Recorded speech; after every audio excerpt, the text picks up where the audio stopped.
What's going on, everybody? What I have for you guys today is I've been doing some harvesting from outside, so I've got some really nice stalk and root material. What I'm going to do with that is make a fermented cannabis juice.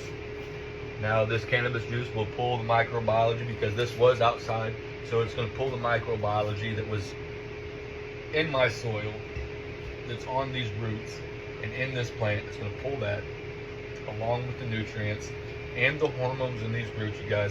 So when you guys, remember, when you guys harvest plant material and you're making a fermented plant juice, or you're making a simmered tea, you're going to be extracting the hormones also. So pay attention to the hormone growth, or the stage of growth that plant's in, because that's the hormones that is going to tell your cannabis plant what stage of growth it's supposed to be in.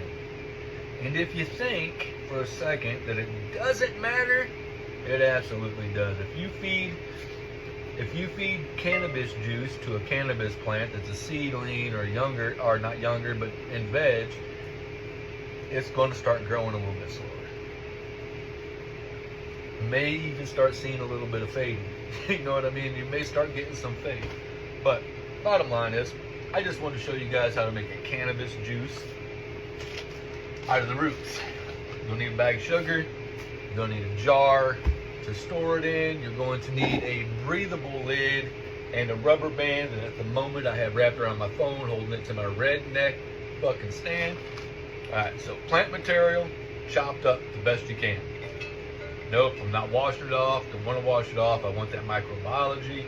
I want them beneficial bacteria. I want all that shit that's on this root.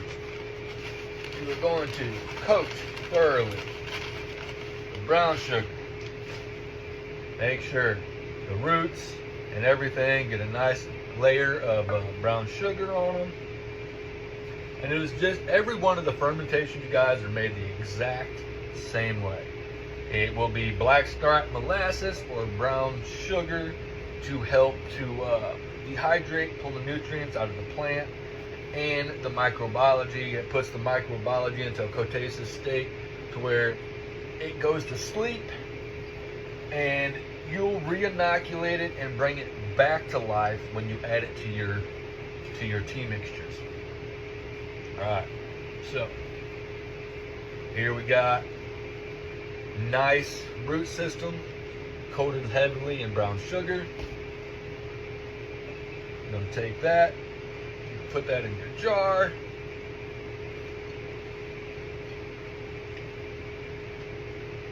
Get as much of it in there as can, you guys. You want to get the jar packed down, not loosely, but packed down as tight as you can get it into this little jar, and about 3/4 of the way up. You want to give it some fermentation room. I know that part doesn't make any fucking sense to me either, because the lid's wide open, but it makes a difference. So make sure, pack it down good and tight. Make sure you get as much plant material as you can get in there until you get about 3/4 of the way full, you guys. And then you'll be packed in and done.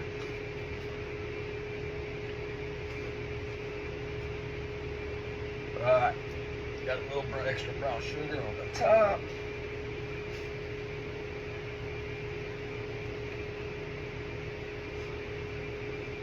This will sit for 5 to 7 days while it's pulling the nutrients and putting the microbiology back to sleep.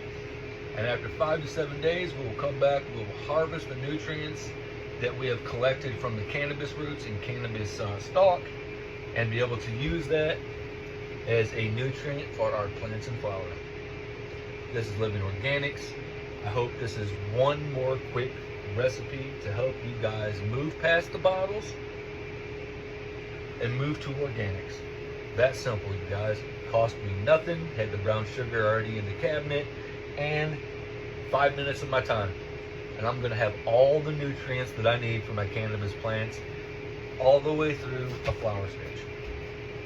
So Living Organics, you guys stay lifted.